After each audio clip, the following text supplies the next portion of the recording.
Bismillahirrahmanirrahim. Assalamualaikum warahmatullahi wabarakatuh.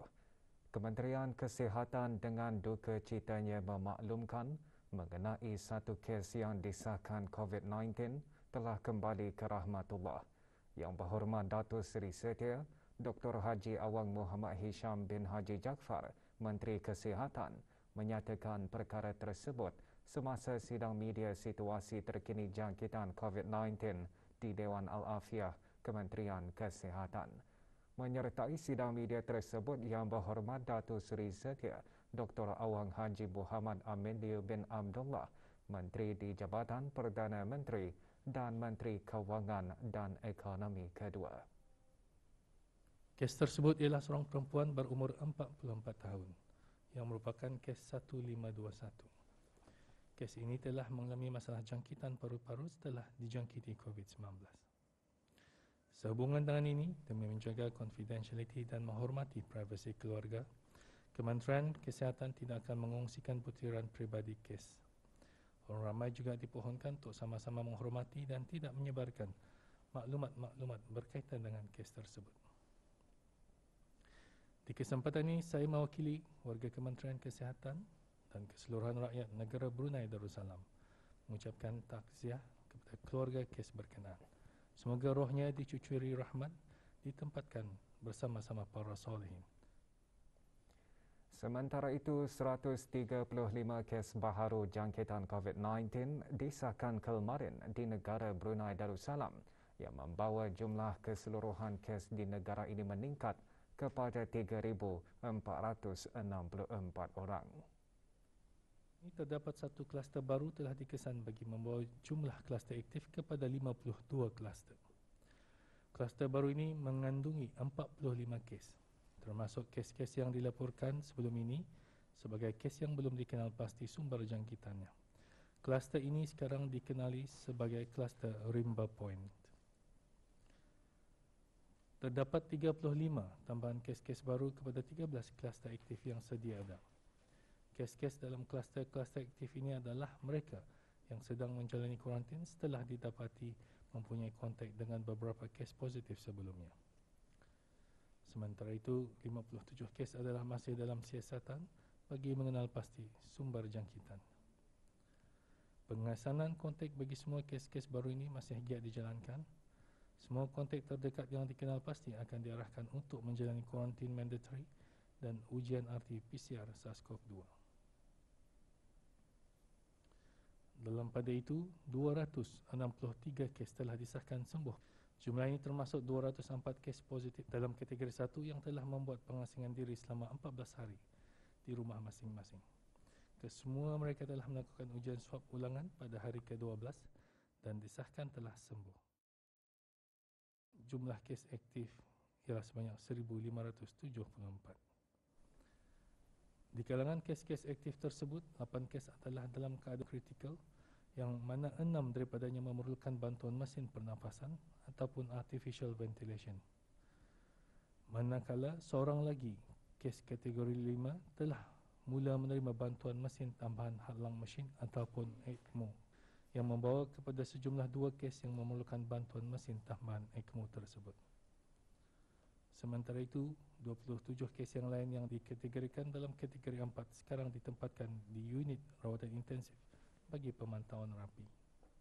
Dalam tempoh 24 jam yang lalu, sebanyak 2,472 sampel telah diuji bagi virus SARS-CoV-2 yang membawa jumlah keseluruhan ujian makmal dijalankan sejak Januari 2020 kepada 252,161 ujian. Menteri Kesihatan juga menjelaskan mengenai jenis kit ujian antigen rapid test ART yang telah mendapat kelulusan untuk digunakan pakai di negara Brunei Darussalam. Kementerian Kesihatan telah mengemas kini senarai tersebut dengan beberapa tambahan jenis kit ujian antigen rapid test ataupun ART yang mana setakat ini 9 jenis test kit telah diluluskan. Senarai yang dikemas kini juga boleh didapati di laman web Kementerian Kesihatan. Akhirnya, semoga Allah Subhanahu Wa Taala memelihara dan melindungi negara Brunei Darussalam dan kesemua rakyat dan penduduk dari segala berbahaya, bala bencana dan penyakit-penyakit berjangkit, khususnya penyakit COVID-19. Kira-kira 25% daripada kes jangkitan gelombang kedua COVID-19 adalah mereka yang berumur 18 tahun ke bawah. Menteri Kesihatan mendedahkan perkara tersebut semasa sesi soal jawab dengan pihak media. Sarung tangan ini telah dipastikan. Menurut Menteri Kesihatan, varian Delta boleh menjangkiti sesiapa sahaja tanpa mengira had umur termasuk kanak-kanak. Mengenai individu yang merokok, mereka berhadapan dua kesalahan iaitu tidak memakai sungkup muka dan merokok di tempat awam. Menteri Kesihatan juga menjelaskan penggunaan sarung tangan adalah tidak digalakkan. Jika terdapat keperluan untuk memakainya, sebaik-baiknya sering menukar sarung tangan tersebut. Menyentuh mengenai warga perkhidmatan awam yang bekerja dari rumah pula, Menteri di Jabatan Perdana Menteri dan Menteri Kewangan dan Ekonomi kedua menjelaskan ada sebilangan daripada mereka telah diperbantukan ke Kementerian Kesihatan sama ada dari segi logistik, pengagihan makanan dan sebagainya.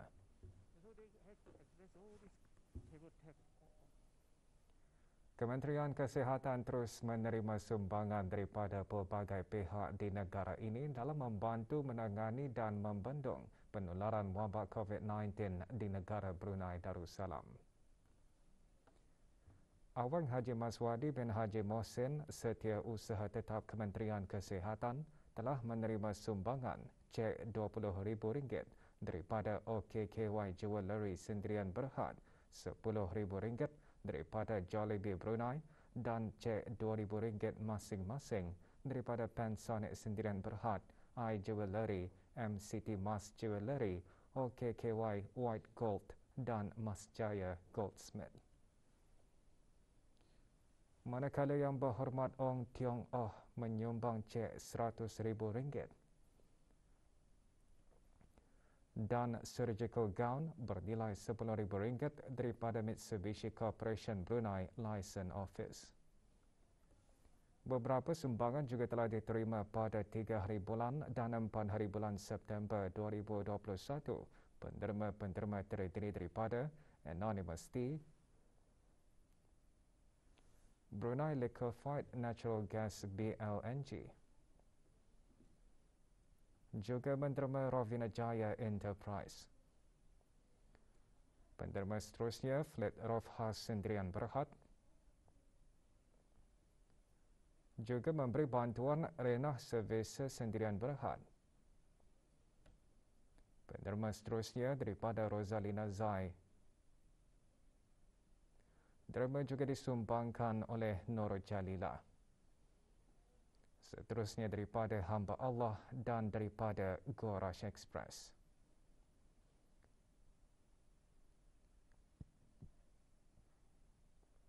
Orang ramai yang ingin membuat sumbangan hubungi MOH Emergency Operations Center MOH EOC melalui talian 729-5712 pada waktu bekerja. Pasukan Polis Diraja Brunei kini menyediakan panduan tata cara mudah bagi membayar denda kesalahan lalu lintas, iaitu secara dalam talian. Untuk mengetahuinya, ikuti promo ini.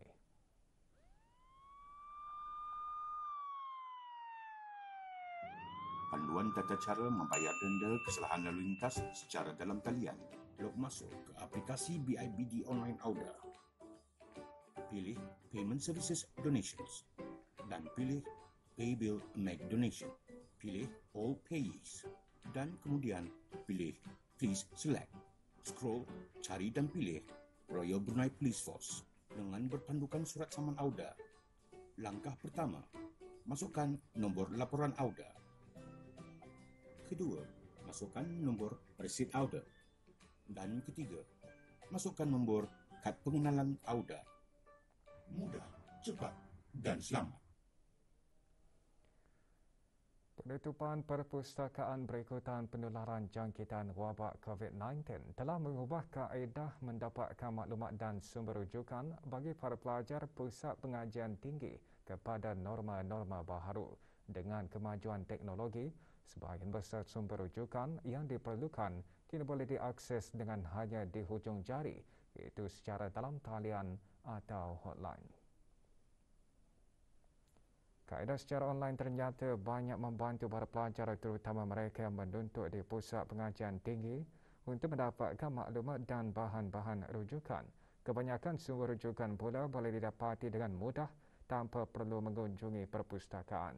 Kaedah itu juga secara tidak langsung mendidik para pelajar untuk lebih proaktif dalam mencari alternatif serta mengaplikasi norma-norma baharu dalam pembelajaran.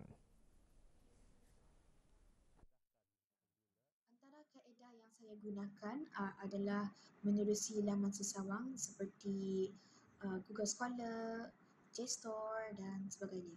Para pensyarah juga ada memberikan bahan-bahan bacaan dan bahan-bahan rujukan menerusi Canvas yang berformatkan PDF. Saya gunakan internet Google lah. Google. Di sana ada juga kerana sediakan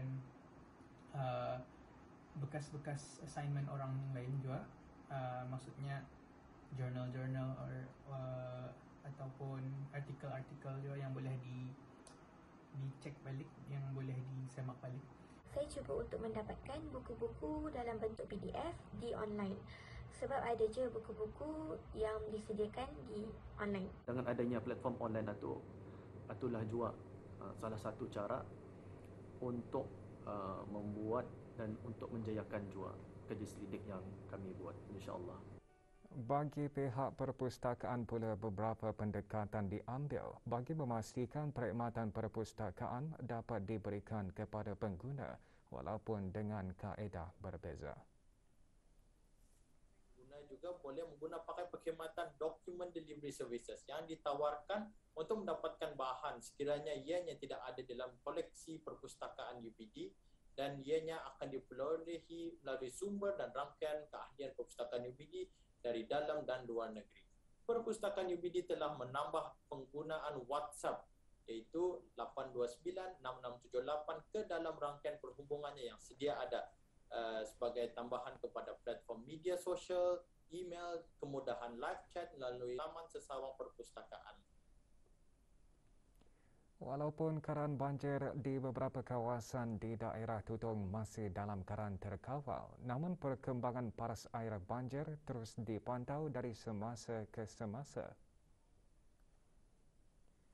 Menurut siaran akhbar Jabatan Daerah Tutong, paras air banjir di beberapa kawasan di daerah Tutong menunjukkan tanda-tanda penurunan secara perlahan. Ia adalah disebabkan oleh kesan aliran air sungai dari kawasan pedalaman yang bertembung dengan air pasang di sebelah laut.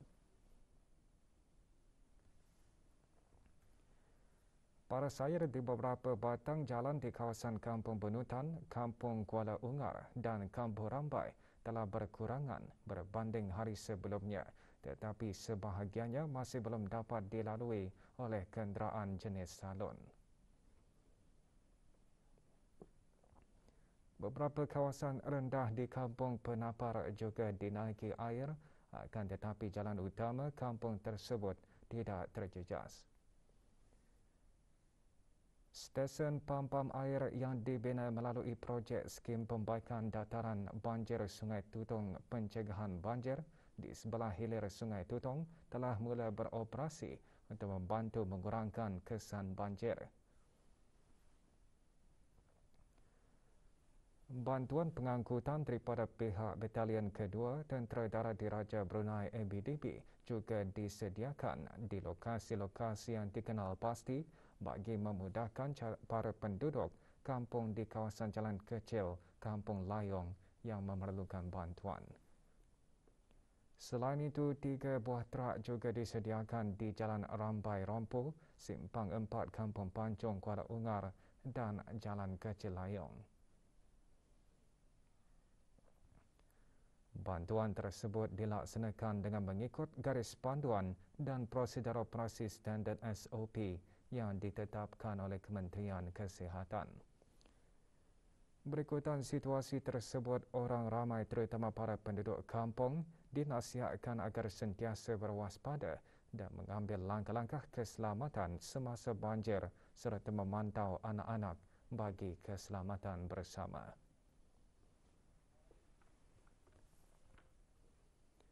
Suruhanjaya Perkhidmatan Awam sedang melaksanakan sistem pengambilan yang baharu iaitu Public Service Commission Recruitment PSCR 2.0 yang akan menggantikan sistem Public Service Commission Recruitment. Projek pembangunan sistem ini mempunyai dua fasa iaitu fasa pertama bagi pengguna front-end dan fasa kedua bagi business users. Maklumat sistem ini adalah bagi memudahkan urusan permohonan dan pengisian jawatan kosong di sektor perkhidmatan awam secara lebih efektif, efisien dan interaktif. Sehubungan itu, semua pencari kerja adalah dikehendaki untuk menyediakan salinan sijil-sijil kelulusan dan dokumen-dokumen yang relevan dalam bentuk PDF file dan memuat naik dokumen-dokumen tersebut ke dalam sistem PSCR 2.0 yang mula beroperasi hari ini, 7 September 2021. Sijil-sijil kelulusan dan dokumen-dokumen yang terdapat di dalam sistem pada masa ini juga boleh dibuat naik semula ke dalam sistem baharu itu nanti. Tata cara bagi melengkapkan profil boleh dirujuk pada ruangan garis panduan portal tersebut atau di media sosial rasmi Instagram, Facebook dan Telegram psc.bn atau menghubungi talian WhatsApp 73711961 semasa waktu bekerja atau talian Darussalam 123.